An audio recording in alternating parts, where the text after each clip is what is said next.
We are live, and what are we looking into? We're looking into Soham Parekh. Soham Parekh. Let's see. Opinion of people on Soham Parekh. Soham Parekh has been an interesting. It just took over. It just took over because once one of the founders actually mentioned about it, and he figured out that this is happening with a couple more YC founders, then slowly after they tweeted that, everybody's coming out that, oh shit, this is happening with us, this is happening with us. Okay. And pretty much the entire conversation for the day was Soham Parekh. So this is interesting. All right. Indian software engineer accused of moonlighting at multiple US startups simultaneously. Moonlighting is also very interesting. I think there are different things happening over here. Number one is moonlighting in general, that a company doesn't want that you are working for another company at the same time using the same resources, or just like, but you the company believes that with the money they are giving they have bought your loyalty, so you shouldn't be working at a different company. One first part is just this, like, hey, loyalty, or just don't just don't break our trust. Number one. Number two could be more from a competitive reasoning perspective, that if you're working for multiple companies and there are a bunch of trade secrets that these companies are really careful about, by you working at all these multiple companies, having all that context, at the same time sharing all that knowledge, you can put those trade secrets at risk. So that's number two. Number three is companies that come from a different perspective. Like the company I worked for, they were like, "Hey, you're okay for moonlight. You're okay, totally okay to moonlight. You can do things outside work, whatever you want. Just it shouldn't affect your performance at the company." So that's like the third perspective. Fourth, I think fourth is more interesting, which is where it's a scheme. It's a scheme where this happened with one of the startups that I was working for, where our head of engineer or whatever CTO, he interviewed someone. He interviewed this guy who would never turn on his video on Zoom calls, and he just noticed that on first day he heard a voice.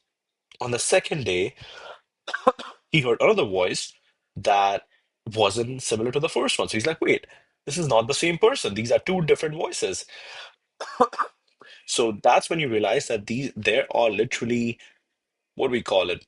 There are literally firms where there is one guy who's really good at interviewing and lead codes and talking and soft skills. He is the guy who goes out and gives the interviews. And as the work starts rolling in, the work is then done by a team of engineers. And this is basically like a dev shop. There's a dev shop where it is entirely uh, covered in this facade that no, you have just employed this one person and this one person is doing everything. But no, it's actually an entire team, and it's a dev shop running behind the scenes. Okay. Highly polarized is evidenced by reactions across tech circles, social media, news outlets. All right, deception, fraud. Many in the tech industry, particularly startup founders like Suhail, Playground AI, view Parekh's action as unethical and fraudulent. Sushi's viral expose, which garnered over 20 million views, accused Parekh of scamming by working three to four startups at once, targeting YC-backed companies and misrepresenting his location and resume. Founders from startups like Lindy, Fleet AI, and Antimatter echoed this, expressing frustration over wasted resources and trust. For instance, Dhruv Amin of Create described hiring Parekh as a costly drain on time and energy. Hmm. Drained his resources. That is very interesting. Exactly. So the trust thing is massive because when you are a small startup, you're looking for people who are gonna be with you for the long haul. And Soham didn't just play himself as a mercenary that, hey, I am here just to make money, give me the money, and I will shut up and do the work. He kind of played, yeah, he, I mean, yeah, he was good at soft skills. He was good at soft skills. So people actually trusted him. People trusted him. People thought that they could go along with this person. Next to, I reveal how hiring Soham Parekh drain his startup's time, resources, and energy.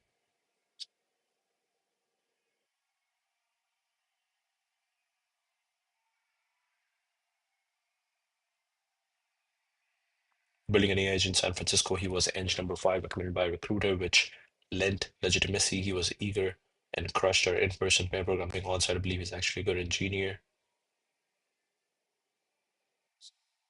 They offered him a job awaiting responses from the previous employers. He also briefly used Spark's LinkedIn, GitHub, open source commits, and blog posts to get an idea about the employee they were onboarding. After accepting the job offer, he had a New York trip plan and that he would start after a week. He went dark the next week, but texted on weekend excited for Monday. His first day at 9:30 a.m., he calls in sick, strange, said he would on board from home, give an address to ship the laptop. Whoa.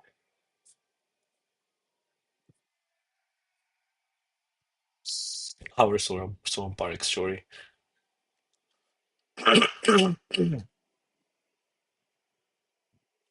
Previously, YouTube TV, Stanford AI, playing with thoughts you can see. Hmm.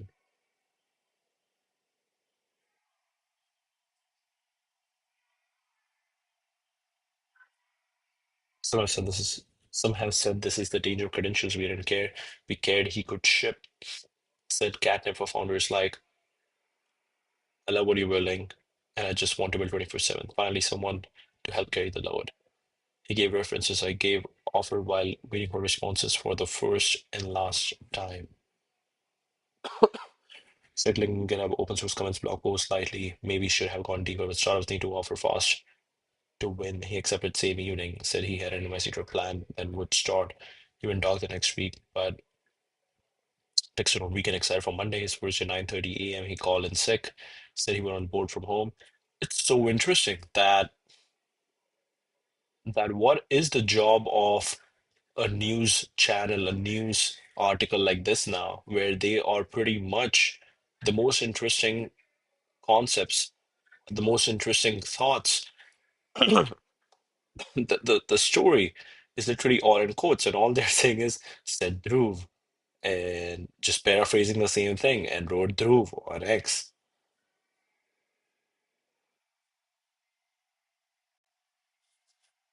I would rather read this straight than go to this article. Wow. I honestly thought maybe he just missed the flight back from NYC and is embarrassed. I don't know. People's first days are weird when you're getting to know each other. First red flag. Address to ship the laptop to was an SF office building, not apartment. Strange. I nearby for a doctor's appointment same day, so checked lobby. It had industrial and sync labs, a YC company. Thought, maybe his friend works there to grab the laptop, but weird.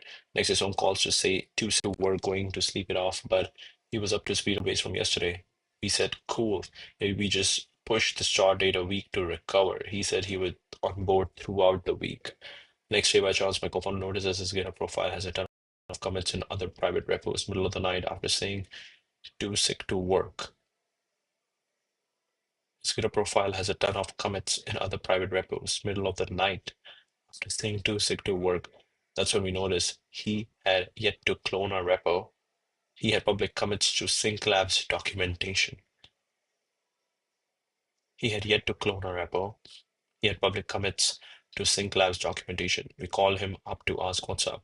Are you still working for Sync? All good. Just tell us if you are so we can move on. He denied and said he couldn't sleep, so was playing with DeepSeek in his own repos.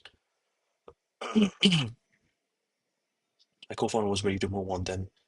Too much smoke. I thought, what the chances someone's actually trying to work at two in person SF startups at two in person SF startups at the same time? I get it if it's remote or large company, but two plus 9 to 7 startups, no way. As push has started, give him a week to recover. His first in person day was killer. Showed up on time, stayed late, shipped something significant on day one, breathed a momentary sigh of relief.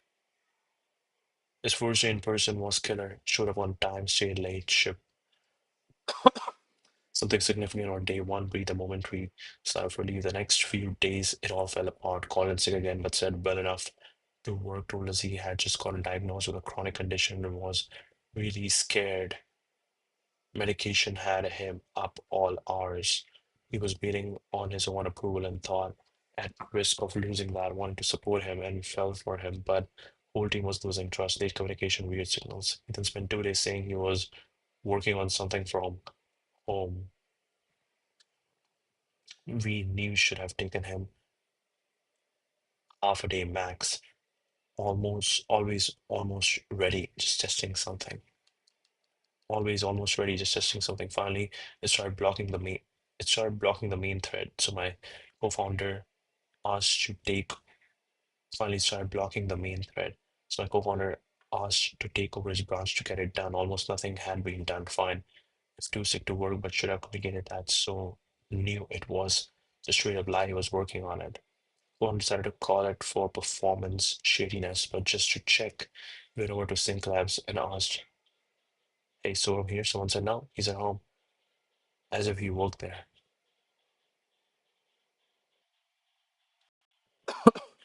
At that point, we pinged their founder to confirm he was employed there.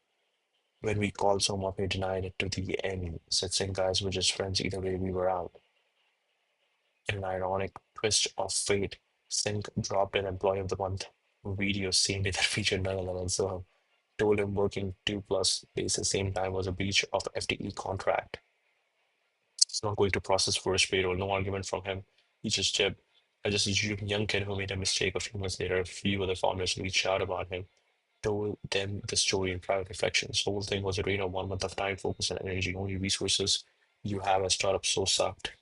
So sucked. Okay, this is very interesting, right? So founders are definitely looking for loyalty. Founders are definitely looking for trust. Founders want to find people who will be there with them for the long haul. And this drain is definitely big. It was embarrassing until yesterday when I realized how widespread. Then I was pissed and impressed. Still not sure how he pulled it off for so long with in-person startups with long hours, but appreciated the hustle. Hope he had a good reason. Feels like a stressful way to make money. I made my jokes yesterday, but the internet piles on. So also shot Soham a text yesterday. Wish he had been straight up. Wish him well. He's a good end, so will probably be fine. Biggest mistake was lying repeatedly, which just kills any team's trust fast off the chest. So moving on. It's crazy hearing actual details of what Storm actually did.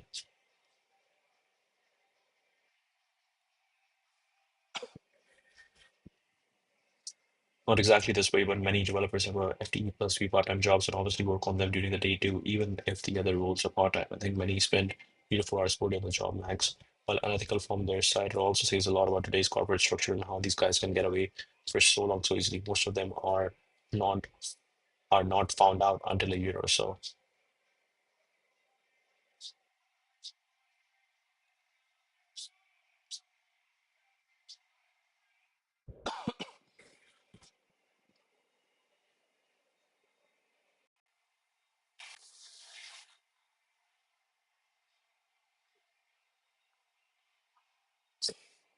All they're doing is just saying dipped as per Dhruv, who assumed he was a young kid. Wow. After the controversy snowballed, he responded, "I'm not proud of what I have done, but financial circumstances, essentially, no one really likes to work 140 hours a week, right? But I had to do this out of necessity. I was in extremely dire financial circumstances." He did all the work without the assistance of AI or other engineers. He also announced that he has taken up a job at an AI firm, Darwin, a new startup based in San Francisco.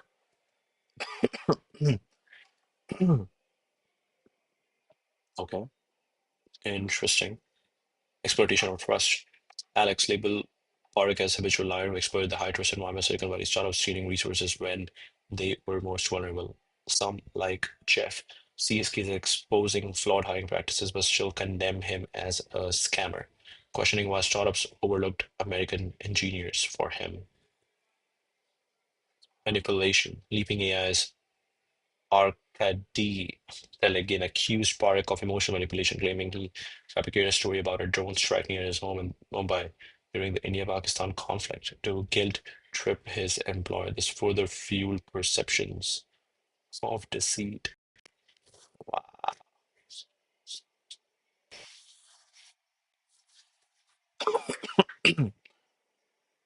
Is this Soham?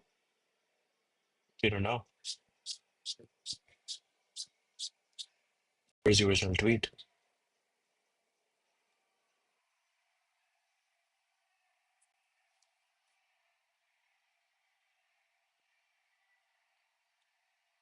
Some also used to guilt trip me for his being slow on PRs when India Pak something was going on, all while he was in Mumbai. Next person should hire him for Chief Intelligence Officer role. Also, FYI, they shot a drone in the air near a house 10 minutes away. Holy shit, is everything okay? Yes, yes. There's some damage at a building around the house. Whoa, bro. Can you guys get out? We have been told not to get out, lol. But I have power and internet. Both flights are also impacted. We had a ceasefire.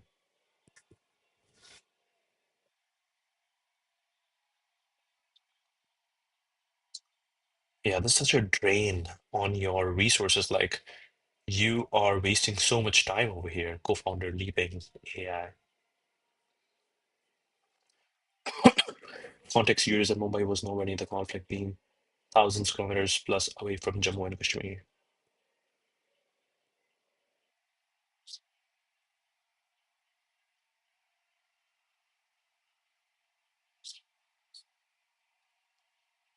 Wow. Systemic concerns. Some, like the US Tech Workers Organization, raised questions about how Bharat bypass US employment verification processes from I-9, suggesting startups lacks oversight enable the scheme. This has led to broader criticism of remote work and hiring practices. Very interesting.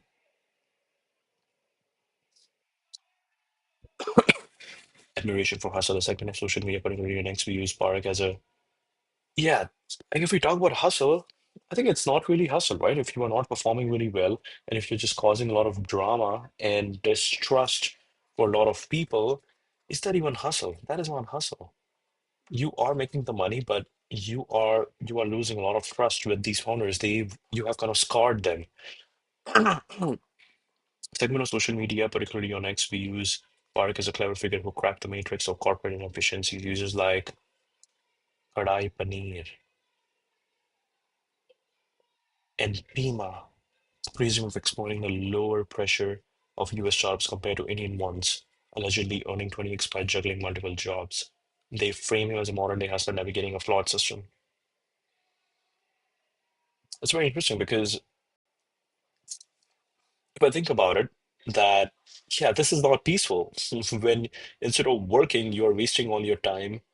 You're kind of hmm, wasting all your time. I think he could have come out way better if he was working just for two or three startups, and he could have actually made the money. By working at these many startups, they are constantly canceling his contracts. You are not getting any work done. You're not improving any of your work. Yeah, I think there is a, what do we call it? There are diminishing returns after a point where if you work for two startups, one of my friends worked for two startups and he made a lot of money, and that was amazing. He also worked really hard and he was actually working and shipping at both these companies. So if your performance isn't bad, if your performance is good, then nothing matters, then everything is okay. But if your performance isn't good, you are kind of like killing your long-term relationships over here. You are making yourself into someone who becomes hard to trust. Okay, let's see.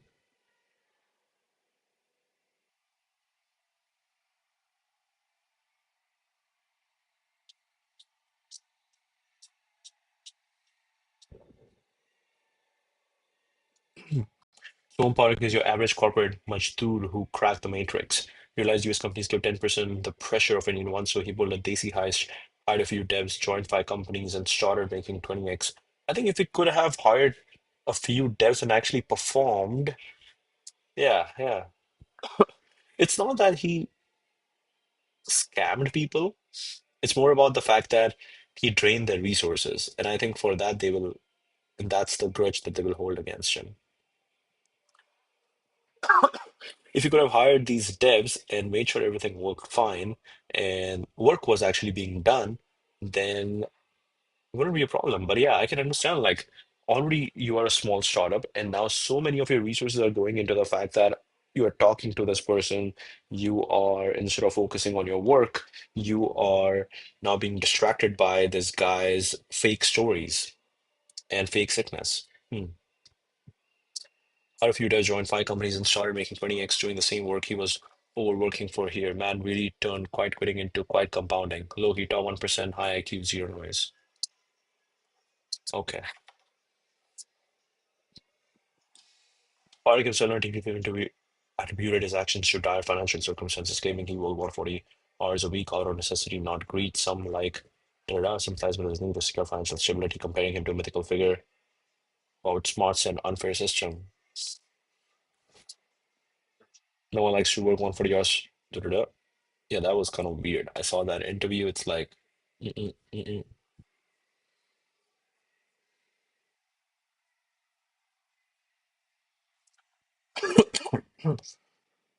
People hating him left and right, but I don't find a single fault in his approach. He just needs to secure his financial situation. Reminds me of modern day Sorbano. If you keep expecting fair results from unfair people, then you are already doomed. What happened to those loyal employees of a big organization who got laid off instantly? Yes, they showed honesty, integrity, and due diligence in job, but what happened? Interesting.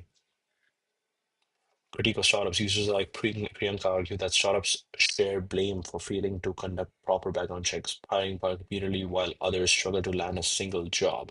They see the outrage as scapegoating Park for systemic hiring flaws.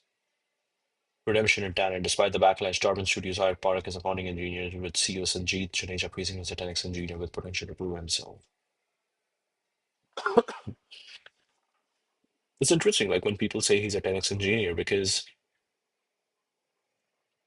right, even that guy said that he's a really good engineer. He shipped something valuable, showed up on time, stayed late, so that is good. Social media, especially X2 and Park into wild phenomena dubbed Soham-gate, with memes crowning him the CEO of multitasking. So in the meme fest and users like Gabbar Singh humorously depicted Park as a master interviewer rather than moral judgment. Industry reflection. Investor DD Dow say Park as the tip of the iceberg, pointing to a broader trend in remote work fraud using mouse jigglers or outsourcing tasks. This perspective uses Park's case to critique industry practices without fully condemning them. Ethics versus survival. Okay, that is very interesting. Let's see what DD has to say about this. What is this? Hmm.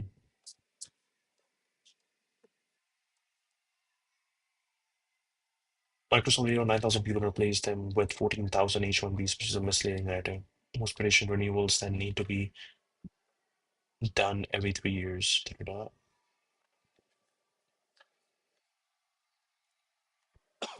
The Swan Park TVPN interview was an appeal to sympathy laced with Apple contradiction claims he was supposed to grad school there in the US, but because of different financial circumstances, I couldn't do that. But his resume shows Georgia Tech, MS-22.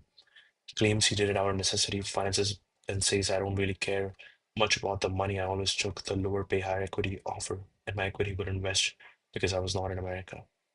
Says he worked at Antimetal and Sync Labs full time, but doesn't list it in his resume. Claims to work 140 hours weeks and not sleep to work three jobs. I am a serial non-sleeper.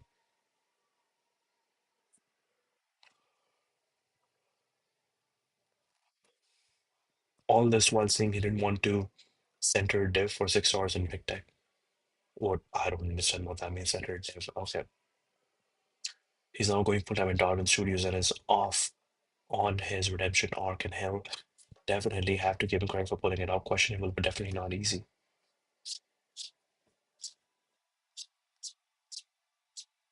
Stone Park is just tip of the iceberg, just like Raider pulling 800K a year working five jobs, where people just maniacally discuss this.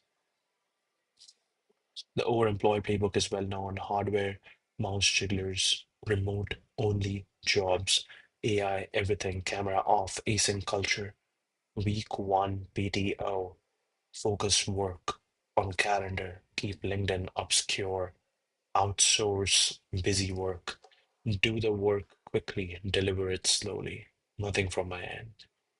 To be clear, this is a complete non-issue if your employment contract is okay with it. It's only an issue when you lie about it, falsify resume, mislead. That's fraud.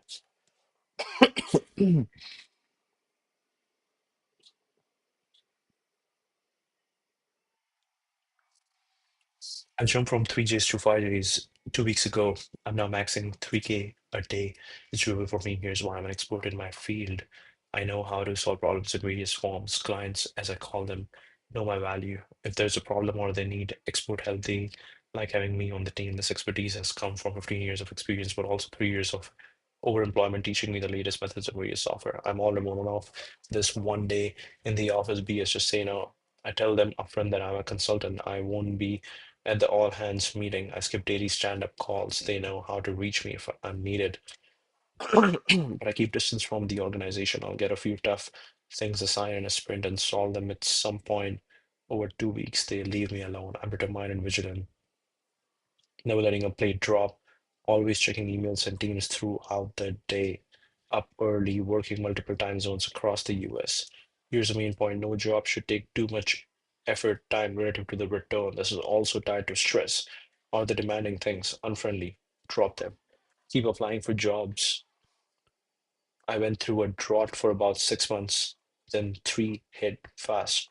Notes on applying, add peripheral skills as needed in the job description, add years. When the interview comes, be sure to understand top 20 interview questions on X. It's okay to fail, get back on the horse. LinkedIn is great for receiving job messages if you have experience. My previous job was a large tech company in the US. I did work there years ago, but I kept it as my main recent job. My resume was often different than my LinkedIn, and the verification was even further from the truth. I never failed a background check, just lie. I had a client demand 2 phone calls with previous managers. I talked them down to one email contact, and it was an old friend. Be firm. If they have extended an offer, they want to hire you, help them. Interviews should be gamified, lie, cheat, and steal. Use AI. Tech interviews are 80% an opportunity for some blowout at the company to impress their skill on you. With AI, the walls of tech are coming down. Use AI. It's solve any problem in any tech skill with some time in AI. The jobs aren't going away. They're going to people who know how to use AI.